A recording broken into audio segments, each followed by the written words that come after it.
Diyos ay nagsasalita sa isang grupo ng mga tao at may isang lalaking sumingit sa kanya.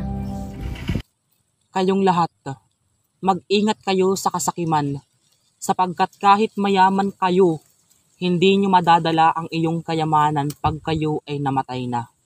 Kung ganon, Jesus, maaari mo bang sabihin sa aking kapatid na ibahagi sa akin ang kanyang karamihang yaman? Kaibigan, sino ba ang nagtalaga sa akin bilang hukom o tigapamalitan? Pagkatapos niyang sabihin ito, lumapit si Jesus sa mga tao at nagkwento ng isang parabola. May isang mayamang tao na nasa kanyang taniman at tinitignan ng kanyang masaganang ani. Ako'y patuloy na yumayaman at yumayago ang aking palayan. Ay nako, mahirap talaga pag walang pera. Pero ako'y maraming pera at nasa akin na ang lahat. Ay, tingnan ko nga muna ang aking palayan. Naku, malawak na pala ang aking palayan at ito'y patuloy na yumayago. Ngunit napakaliit ng aking imbakan at ito'y patuloy na napupuno. Ano kaya ang marapat kong gawin? Gibain at papalitan nito ng malaki at malawak na imbakan? Tama, ipapagiba ko ito at papalakihan ko pa ito ng magkasya ang aking lahat ng mga palay na ito.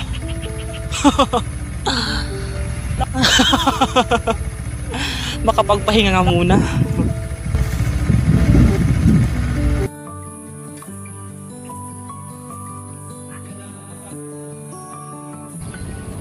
Ngunit hindi alam ng mayamang tao na ang kanyang buhay ay malapit nang matapos. Ang swerte ko talaga at napakarami ng aking naipundar. Anak, anak, anak. May nakatingin ba sa akin? Oo, anak ko. Ako ito. Ama? Ikaw ba talaga yan? Oo, anak ko. Nakabantay ako sa iyo at sa iyong mga gawain. Tingnan mo, Ama. Napakalawak ng naipundar kong palayan. At ito'y dala ng aking pagsusumikap at paghihirap sa buhay. Pero, iniisip mo ba kung ano ang tunay na mahalaga sa buhay? Iniisip mo ba ang iyong kapwa-tao? Ang mga taong mas naghihirap kaysa sa iyo? Nagbahagi ka ba ng iyong yaman at mga ari-arian sa mga nangangailangan? Pero bakit ko ito ipamamahagi kung pinaghirapan ko ito ng husto? Anak ko, ang buhay ay hindi tungkol sa pag-iipon ng yaman at ari-arian. Ito ay tungkol sa pagbabahagi ng iyong yaman at pagpapakita ng pagmamahal at awa sa iba. Naintindihan ko na, Ama.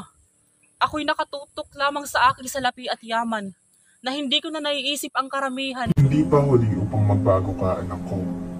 Magsimula sa pagbabahagi ng iyong yaman at ari-arian sa mga nangangailangan. Ngunit hindi pinakinggan ng mayamang lalaki ang mga salita ng Diyos.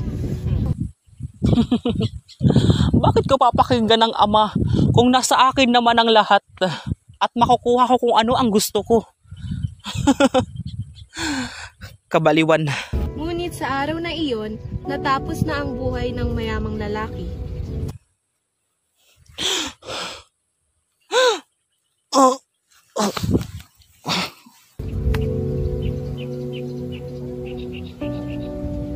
At naiwan na niya ang kanyang kayamanan at pag-aari. Ako, dumating na ang iyong oras sa mundo. Lahat ng kayamanan mo ay iiwan mo. Nalaman ng huli ng mayamang lalaki na mali ang kanyang pagpapahalaga sa buhay. Panginoon, patawarin mo sa aking kapamahal. Nakita ko na hindi lamang tungkol sa kayamanan at ari-arian ng buhay. Anak ko, pinapatawad kita. Ngunit dahil sa ginawa mo, nahuli ka na sa panahon upang makatulong sa mga nangangailangan. Tandaan mo, hindi lamang tungkol sa kayamanan at tagumpay ang buhay. Mahalaga rin ang malasakit at pagmamahal sa kapwa. Mga kaibigan, hindi nasusukat ang yaman ng isang tao sa kung ano ang naipundar at kung ano ang mayamang meron siya. Kundi nasusukat ang yaman ng isang tao sa kung papaano niya ibahagi ang kanyang natatanggap na pagpapala mula sa Panginoon. Kayo, Marapat ba na magramot kayo sa inyong mga natatanggap na pagpapala mula sa Panginoon? Jesus, hindi po.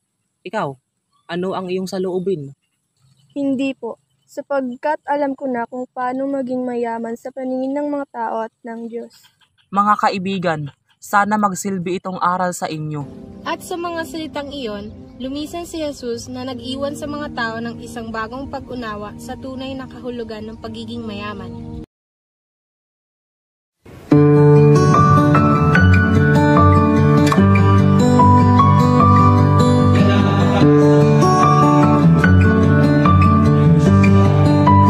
Pwede, sulod mo nga dito kay bakang pingkaw. Dayayo ka mo nga.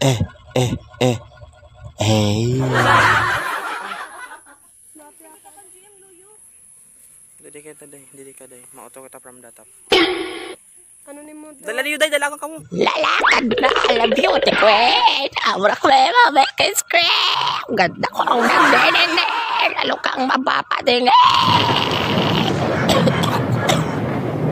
Your Honor, hindi ko po alam. Hindi ako rin satisfied. Patawarin mo ang mga batang ito. Nagkasala sila.